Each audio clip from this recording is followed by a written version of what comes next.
naka-dumpster, wala si tatay. Ay, natakot yung manok. Ay, magandang manok dito ah. Sarap pang tinola, pero wala tayong ano ngayon. Aba, nandito na tayo sa baba. Nagtataka lang ako bakit may mga basura dito. Bakit dinala rito? Hindi ko alam kung bakit. Ay, ba. Ayan. Nandito na tayo ngayon. At timing may makukuha tayong ano, mga panggulay. Ang dumi na ng bakuran. Uy, puro dahon ng mangga ba? May mga kawayan din dito. Sandali lang. Nagdala tayo ng payong pero hindi ko nagamit. Kasi nakadala natin ang ereo yung dala natin.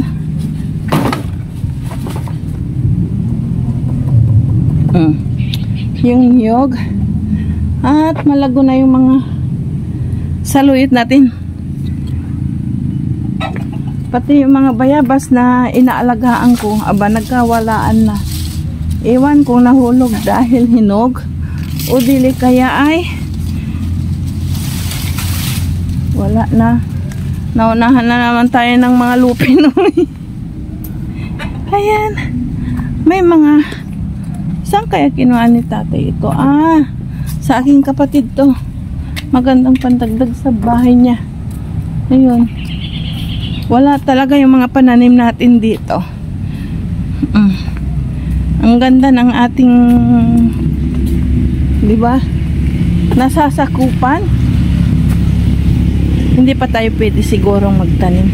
Parang gusto ko na rin magtanim ng talong. Natatakot lang ako sa panahon. Baka may darating pang ano? May darating pang malaking baha na naman. Diba? Ito, pananim ko to. Pananim ko ba yan? Kasi nagtanim ako rito, tinanggal ni tatay. Inilagay dito. O ito yun. Ito ata, malago na siya. Sandali lang. Walang susi. Paano ba to? Kunin natin yung kutsilyo. Iniisip ko, alam niyo, ang ganda na ng lupa na pagtatamnan sana. Ang tataba na lupa na mamasa-masa. Mamasa-masang lupa na maraming damo. Diba? Ibig sabihin, sinyalis na pwede ka nang magtanim. Kaso nga lang, yung panahon dito kasi tingnan nga natin yung, kung naalala ninyo, nagtanim tayo ng talong dito. Diba? Kaso nga lang, after 2 weeks, bumaha na naman. Kaya wala tayong napala. Kundi lugi. Kung sa negosyo, lugisyo ba? Pantayin pa natin bumaba. Ere, oh. Ayan, pag nakikita ninyo, may maliliit na ano, mga tilapia, oh. Diba? Nakikita nyo yan.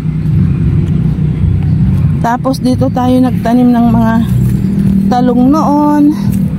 May mga butas pa, may mga sinyalis na. Nandyan pa yung mga lupa. Kaso nga lang yung talong natin automatic na namatay. Ayan. Kaya wala. May mga gumagalaw-galaw dyan. So nga lang wala talaga. Uy.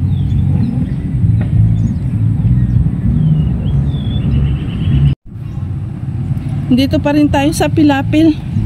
Kasi iniikutan natin yung may mga malambot na part pa ng ano, Pilapil natin. Sandali nga lang. Ayun.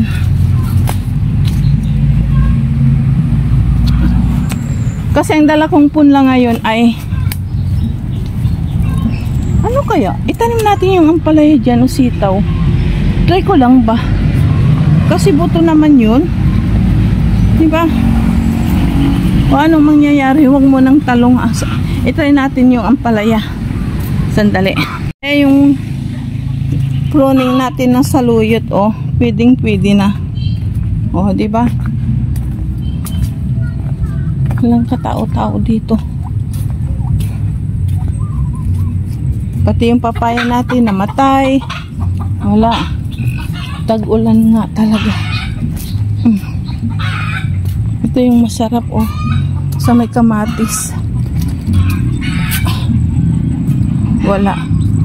Iwan lang yung tanim nating nagkamatayan din.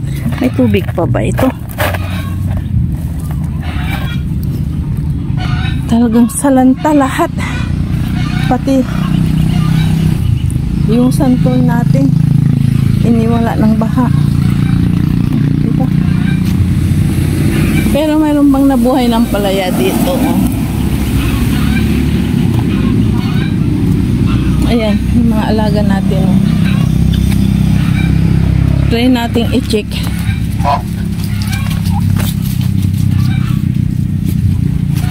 Ang ano,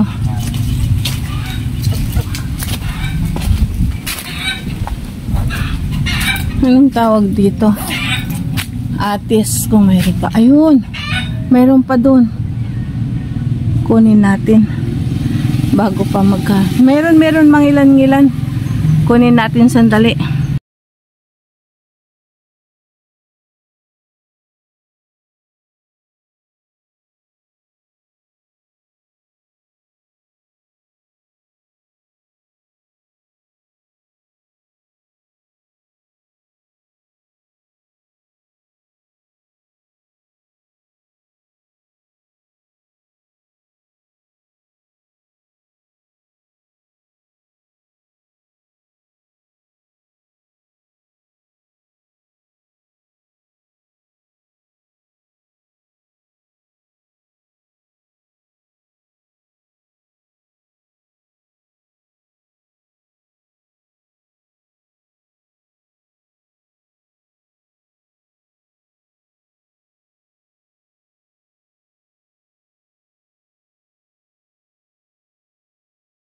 Plano kong umakyat.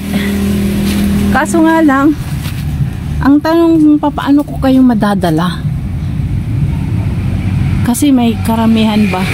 Kung makakakuha tayo ng 10, di okay. Aakyat si Mataba, oy. Kasi marami namang sangay. Kaso nga lang, hindi ko alam kung saan ko kayo ilalagay ba. Para makita nyo ako. Hindi ko alam. Ganito na lang. Mag-isa na lang akong aakyat. Samahan nyo na akong mamulot maya-maya. Diba? Mas magandang idea yan, sandali.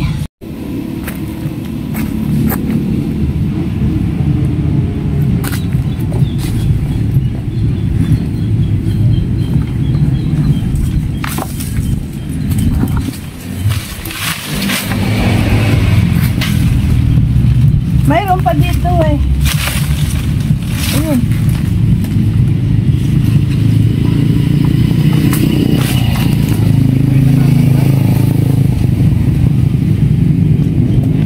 Ayan, nakadalawa na tayo.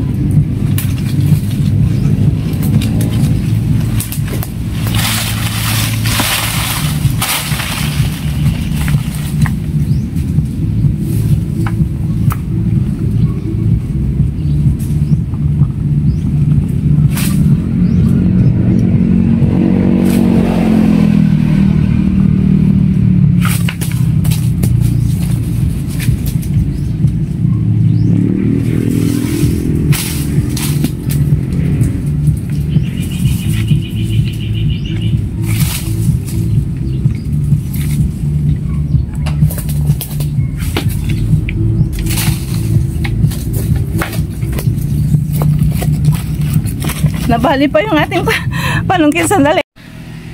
Nakakatawa. Alam nyo ba kung anong nangyari? 2 times nating inakyat to. Nakita ko pa yung kapasidad ko at kalakasan ko.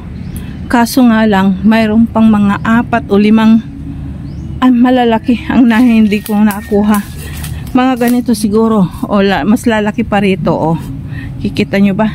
Sandali lang. Kasi tinanggal ko yung belt bag ko. Kasi baka maipit si isa nating gadget.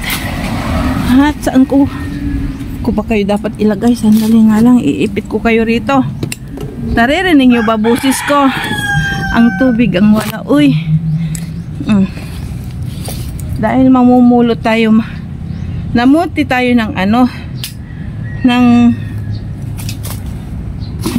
ates. Ito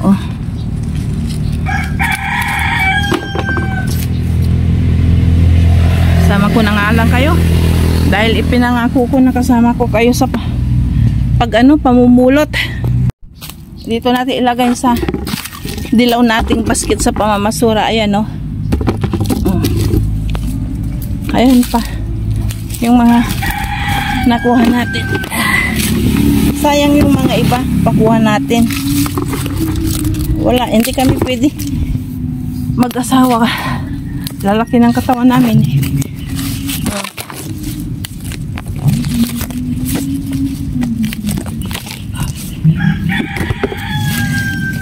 Talaga tinanggal-tanggal ko na sa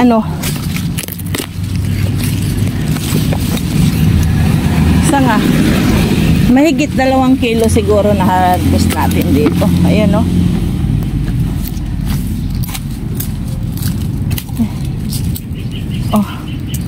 ayun pa 3, 4. May 4 pa. Ayan. Itong sinyalis na maniba lang ng isang atis. Pag may pinkis na. Ayan pa mahigit 2 kilo to. Ito pa. Wala, luma ito hindi yan.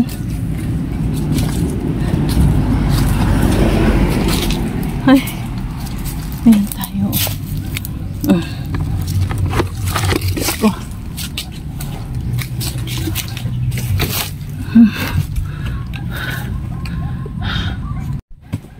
Ito ang buhay probinsya. Masarap na mahirap. Manghang na mahapdi. Diba? Sa probinsya nga lang, hard work before you find your meal. Ika nga. Diba? Ang kagandahan naman dito, presko. Presko ang hangin, organic na prutas, organic na gulay. Magsipag ka lang. Hihingaling ka din tulad ko. Diba? Masyadong mainit na dun sa dala nating punlang ampalaya.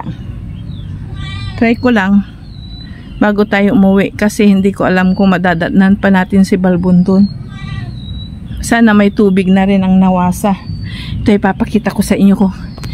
Bilangin natin yung nakuha natin. Ayan nakakuha tayo ng 2, 4, 6, 8, 10, 11. 11. At yung talagang pinakatuktok. Anong tawag dito? Hindi natin nakuha. Problema ko kung paano yun. May dumaang bumibili ng sira.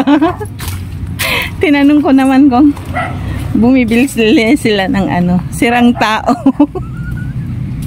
Dahil kung bumibili sila, ibibinta ko sarili ko. Kasi nga lang, wala nang mariyang basurera sa Pilipinas, diba? Bakit tayo umikot? Kasi gusto ko nang umuwi. Dahil nakaharvest na tayo, haharvest na tayo. Ito yung papaya natin pag napansin ninyo, diba? Nakatago.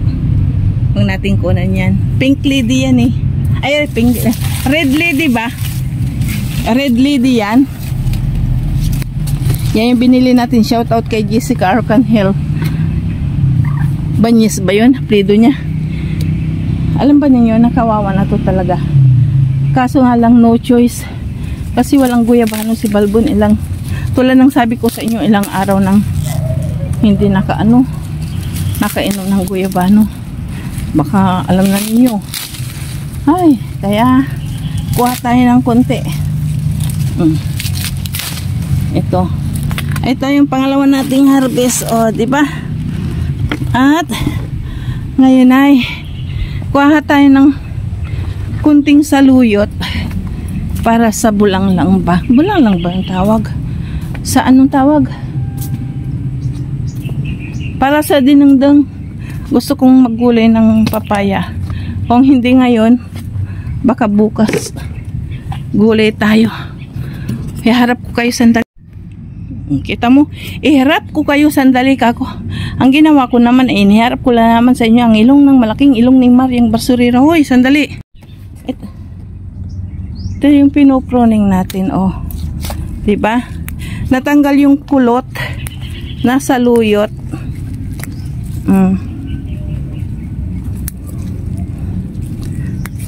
Lumabas yung kagandahan.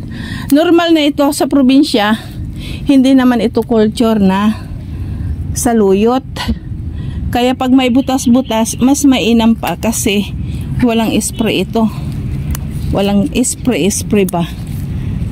Napapansin nyo ba na bihira tayong manalbos puro talbos na ang natatalbusan natin. Ibig sabihin nagkakawang gawa tayo, diba? May mga kapitbahay na nangangailangan din ng saluyot panggulay nila kasi alam nyo ba na ang saluyot ay anti-cancer. Ito pa, diba? Ikot tayo. Marami, actually marami ito. Hanggang dun sa taas. Kaso nga lang yung taas hindi ko na pinagkukunan para sa mga kapitbahay na lang yun. Diba? Pangatlong harvest natin ito. Diba? Kahit wala tayong dumpster dahil sa ulan sa gabi, kung umuulan kumikidlat. Ito, sabihin na lang dati kay tatay, itanim niya yan. Kasi hindi ko alam kung saan niya yun ilaw lugar. Ngayon ay kuha tayo ng papaya doon. Kahit maliliit kasi native na yan. Sandali.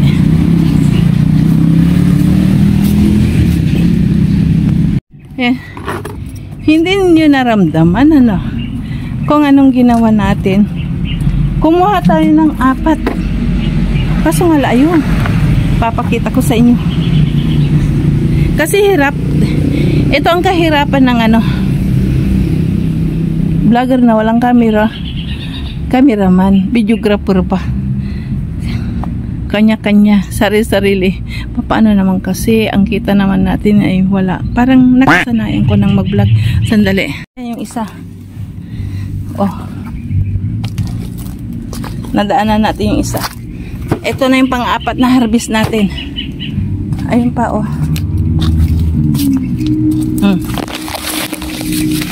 May mga saluyot dito. 4 lang.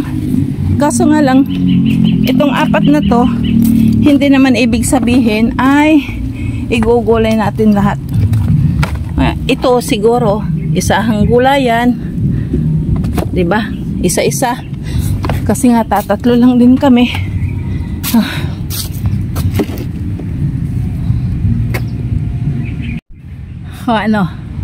Inaantay nyo kanta ko, no? Kahit humihingal si Maryang Basurera dahil profesyon niya, trabaho niya, kakantahan ko kayo ng Iskemini, Iskemini, I love you. Kiss me in the morning. Kiss me in the night. La la la la la la la la. Hirap trabaho palang mag-vlog kahit magkapos ka na. Sige, Diara. Huwi na tayo. Sigurado i-haul natin sa bahay. Ipapakita ko kung ano yung na-harvest natin kasi medyo marami-rami yung hinarvest natin ngayon sa bahay kubo. Diba? Akala ko mga bata sila panganay. Hindi pala.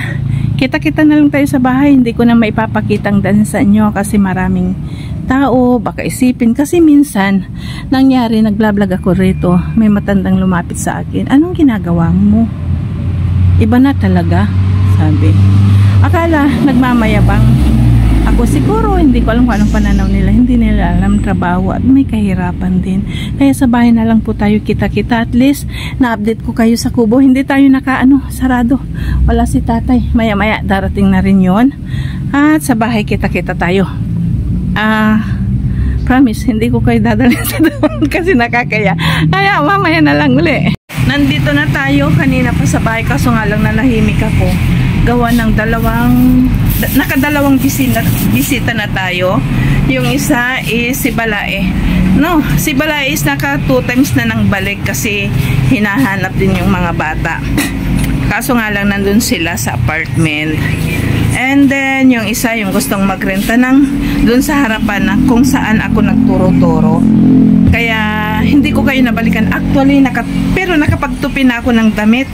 Nakalinis na rin ako ng bahay, kunti is lang. Mamaya na ako maliligo kasi plano ko pang maggulay. Pero dahil nga ipinangako ko sa inyo na ipapakita ko sa inyo kung ano yung mga na-harvest natin doon, kaya tutuparin ko, di ba? Yun yung ating usapan, tutuparin ko ang ginagagampanan ko. Iwan ko kung ano, para naman hindi kayo mabitin. Sandali lang, ibabaliktad ko na kayo. Para makita ninyo, ito yung nakuha natin. Ito yung tinatawag na fresh from the farm. Huhugasan pa yan. At hindi nyo namalayan na kumuha rin tayo ng sili. Wala yung sili kasi mahal. Ayan huhugasan pa natin yan. Pinakita ko lang sa inyo kasi ito is babalutin natin ng tela. Mainitan ba? Ayan. Kasi gustong gusto pala ni Bunso. Kaya kumuha tayo dun. Mga 2 kilo siguro ito. Yung natin. Sandali nga lang at ilawan natin yung ating camera. Ito, diba? Mayroon tayong paates. Mayroon tayong guyabano de balbon, saluyot, may papaya, mga 3 times na nating gulayin yan. At may sili, diba? Dahil sa magic yellow basket na yan, nakaroon din tayo ng blessing. Ito yung tinatawag na fresh from the farm naman. Diba?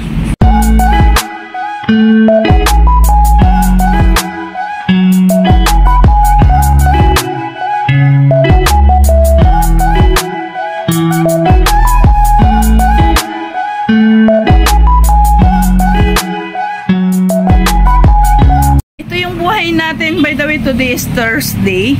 Tulad ng pinangako ko sa inyo, dahil gumawa tayo ng ganap, ipinakita ko yung ganap natin kahapon na walang kwentang ganap, padilim na kasi papasok tayo dito sa sala. At least, pero pinangako ko rin sa inyo na hindi natin itatanim yung niyog, kundi si tatay ang may nun, may project kasi hindi ko alam kung saang lugar doon sa farm yun itatanim.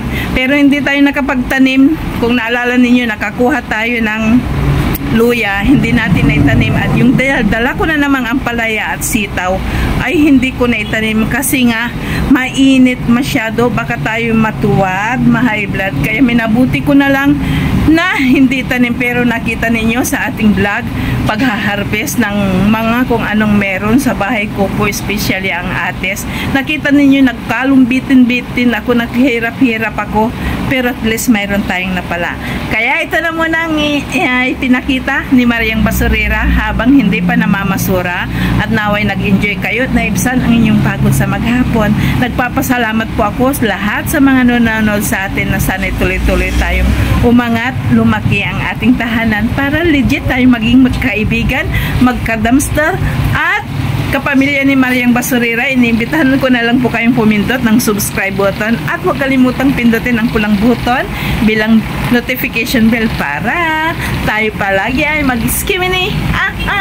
Skimini. I love you. Bye bye for now. See you in our next vlog. Bye-bye.